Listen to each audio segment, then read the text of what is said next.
Good morning, everybody. It is a beautiful day in my neighborhood, albeit a little gray and overcast. And yeah, but it's still an amazing day. So this vlog is going to be probably a hodgepodge of things that I've seen over the past week or so that I wanted to talk about and just kind of do some housekeeping kinds of things. So I'm not quite sure what the title of this vlog is going to be, but it'll be a Pandora's box for sure.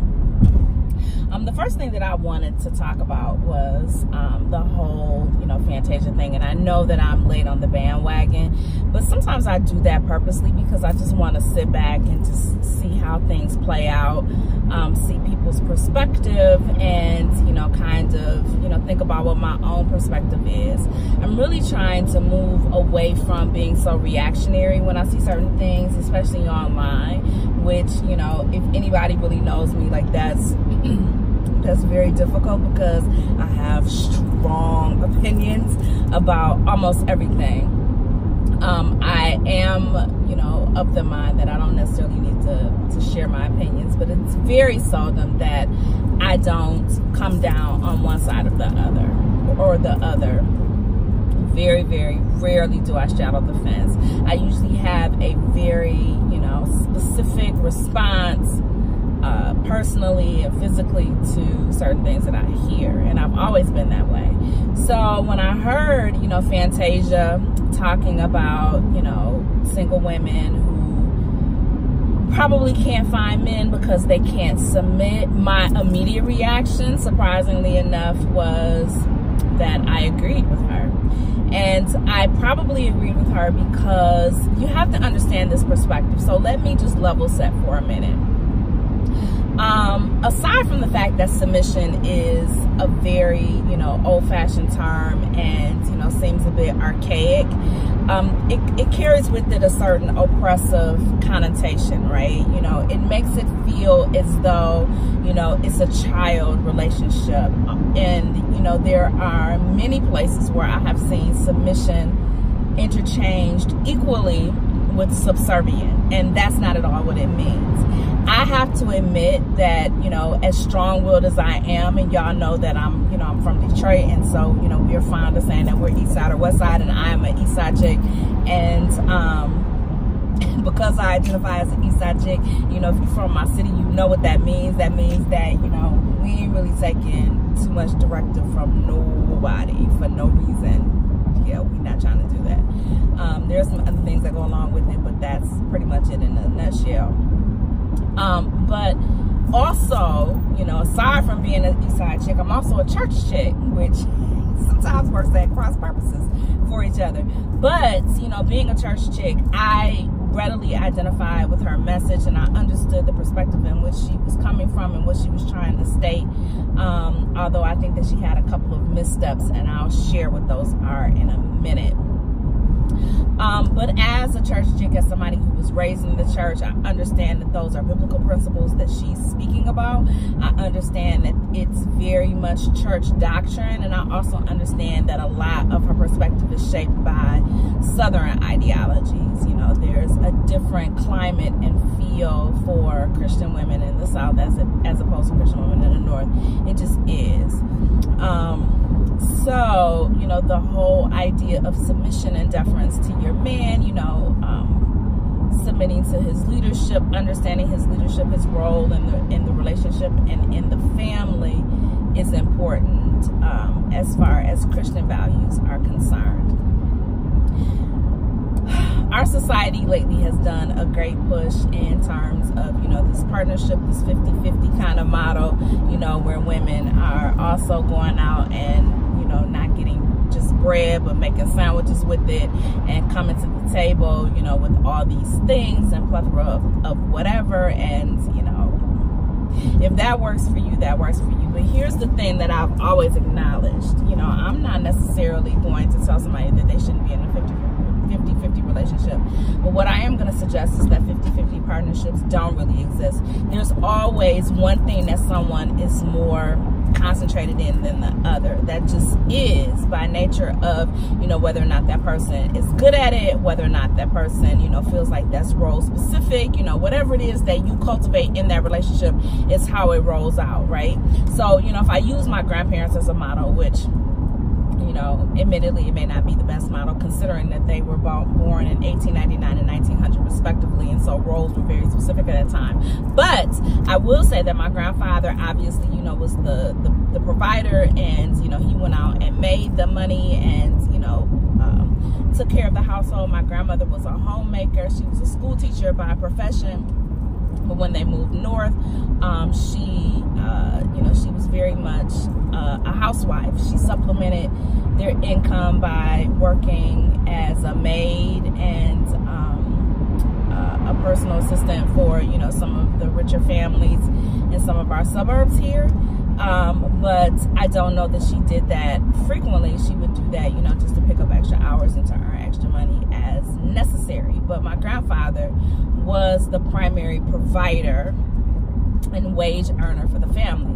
However, my grandfather did not go past the 6th grade initially. You know, there was a time in his 70s when he decided that he wanted to finish at least his primary school education, and did go back for his 8th grade diploma, which he earned, and we were all very proud of him, and we do have pictures of him in his cap and gown. If I can figure out how to attach it to this vlog, I will, because, yeah, I'm proud of my granddaddy. But anyway, I digress.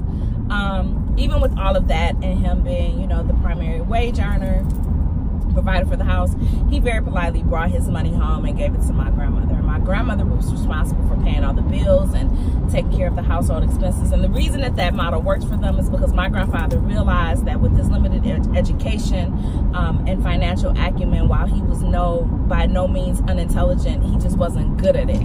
And so he didn't have a problem with giving it to my grandmother and, you know, telling her, hey, Lillian, go take care of this, that, and the third. Actually, he didn't even have to tell her that. He just gave it to her. She made it do what it do. So, you know, my perspective when I look at that and I realize that that's like the model that I grew up with, and, you know, the thought process that I have when it comes to men and provision, because that's what I saw and that's what I witnessed. That to me is a partnership, you know, working in tandem together, understanding each other's weaknesses and strengths and covering appropriately. That to me is a true partnership. This whole 50-50, you know, you pay the light bill, I pay the cell phone bill, like that kind of stuff is just crazy to me. But whatever, I'm single. I'm not sure how that works, but because I've never seen that modeled, but I hear about it and I'm assuming that it works for some people. But going back to Fantasia, I think that her message was on point. You know, there are a lot of us who are uber independent. You know, we ain't gonna let no man tell us nothing, and we gonna do this, that, and the third, and we insist on running the relationship. When the reality is that if you have a man who is a man, you're not about to run him at all. On no level, sis. And that's not even really what you want, because by the time you start, you know, realizing that you can run this man, that's your child, and you're taking care of him accordingly. And we complain about that. Like, we make long dissertations about that and long, lengthy stats on our Facebook page about having to take care of somebody's grown son and breastfeed him and all those kinds of things. So I don't have any idea why any woman would, out of her mouth, say that, you know, this is what she wants and then complain about it when she actually gets that. I think that where Fantasia messed up was, you know, a couple of things. Number one, I think that she should have probably not painted such a wide general brush. She should have said, you know, that this works for some people, and, you know, for the people that it doesn't work for, you know, y'all continue to do what works for you. But, you know, there is a certain element of womanhood or femininity that men appreciate having submit to their leadership. I also think that she probably would have done well to explain that in order to elicit that there's a certain trust factor that's involved.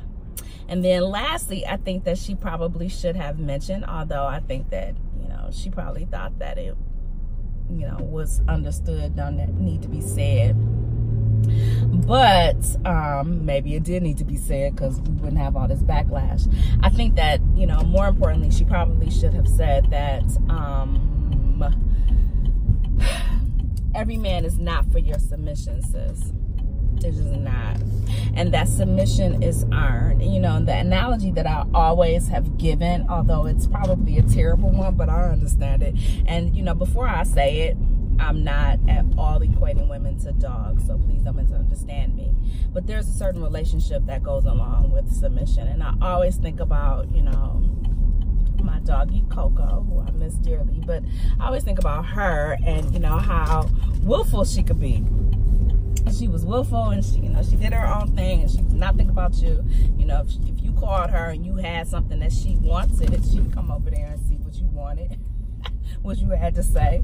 And then when she was done, she very politely gone somewhere else. But what I always observed with her was she had a different kind of relationship with those that she was in relationship with. Her response to me was much different than her response to, you know, a virtual stranger. And I think that that's important to know. It's the relationship. My relationship with, you know, a man would have levels to it. And so you can't just come into my life and just because you have a penis, decide that, you know, you can tell me X, Y, and Z, or, you know, make certain suggestions, or, you know, expect for me to submit my life or my decisions to you, especially if, you know, like, I still have a Pandora promise ring on my finger instead of a wedding ring. That's just not gonna work for me, especially because I'm exceedingly strong-willed, and so it takes a lot for me to be able to put that aside and trust whatever it is that you're saying, and that you have the best interest of not just of me but of my family. And that, again, that's that trust word, right? You know, being comfortable and being 100%, 1,000% sure that the information that you're giving me and the requests that are being made are in my best interest and would serve me well. You know, that's one thing that I will say about, you know, my ex. Even though, you know, I have this personal philosophy about full submission to boyfriends and, you know, what you do and commingling assets and all that kind of stuff and behaving as though you're married, you know, before you're actually married.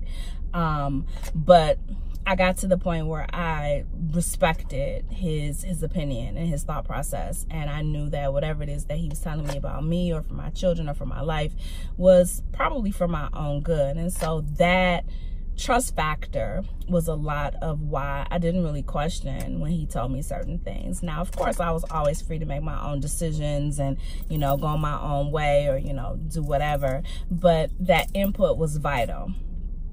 And I also have, I guess this is not going to be a hodgepodge because I'm spending a whole lot of time talking about Fantasia. But that brings me to another point with Sierra.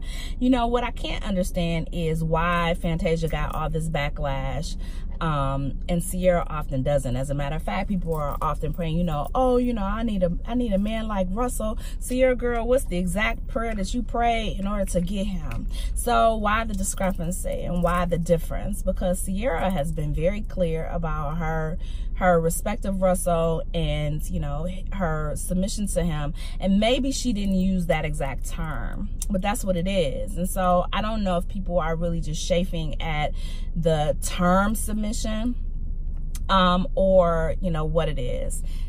I will say that, you know, Fantasia probably came across as being exceedingly judgmental when she has, you know, had quite a few missteps, but so has Sierra. I just don't know why we pick and choose who we receive messages from or information from, and how we interpret that. That's interesting to me.